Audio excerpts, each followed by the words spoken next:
অক্ষয় খান্নার বদলে কি এবার প্রকাশ রাজ? দৃশ্যম 3 নিয়ে বড় আপডেট। ৩৬ বছর বয়সে ক্যারিয়ার শেষ, অবসাদ জয় করে কিভাবে ফিরলেন কপিল শর্মা? ধুম 4-এ এবার খলনায়ক রণবীর কাপুর। আদিত্য চোপড়ার 9টি চিত্রনাট্য বাতিলের রহস্য কি? চলুন খবরগুলো বিস্তারিতভাবে জেনে নিই। বিনোদনের দুনিয়ায় জল্পনা ছিল তুঙ্গে। শোনা যাচ্ছিল ক্রিয়েটিভ পার্থক্যের কারণে সন্দীপ রেড্ডি ভাঙ্গার স্পিরিট থেকে সরে দাঁড়িয়েছেন প্রকাশ রাজ। তবে অভিনেতা নিজেই সেই মেঘ পরিষ্কার করেছেন। তিনি জানিয়েছেন ছবিটিতে কাজ করার কথা ছিল না ঠিকই, তবে তিনি যোগ দিয়েছেন blockbuster franchise Drishyam 3-তে।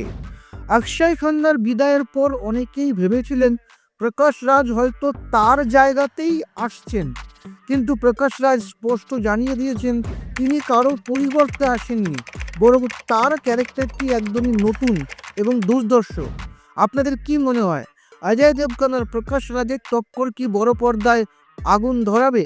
Comedy king Kapil Sharma আজ সাফল্যের শিখরে থাকলেও মাত্র ৩৬ বছর বয়সে গভীর অবসাদে ডুবে গিয়েছিলেন তিনি।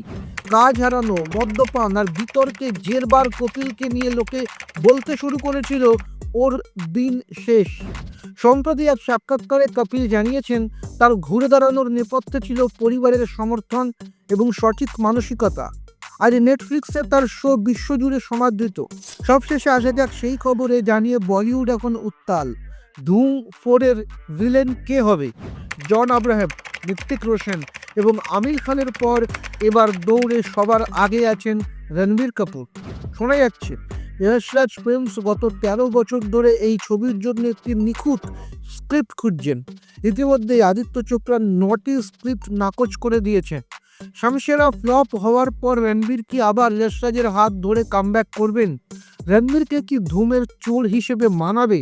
আপনাদের কি মনে হয়? কমেন্ট করুন। তো এই ছিল আজকের সিনে দুনিয়ার আপডেট। যদি এই খবরগুলি আপনার ভালো লাগে এবং নিয়মিত আপনি আপডেট পেতে চান, তাহলে অবশ্যই চ্যানেলটিকে সাবস্ক্রাইব করুন। ধন্যবাদ।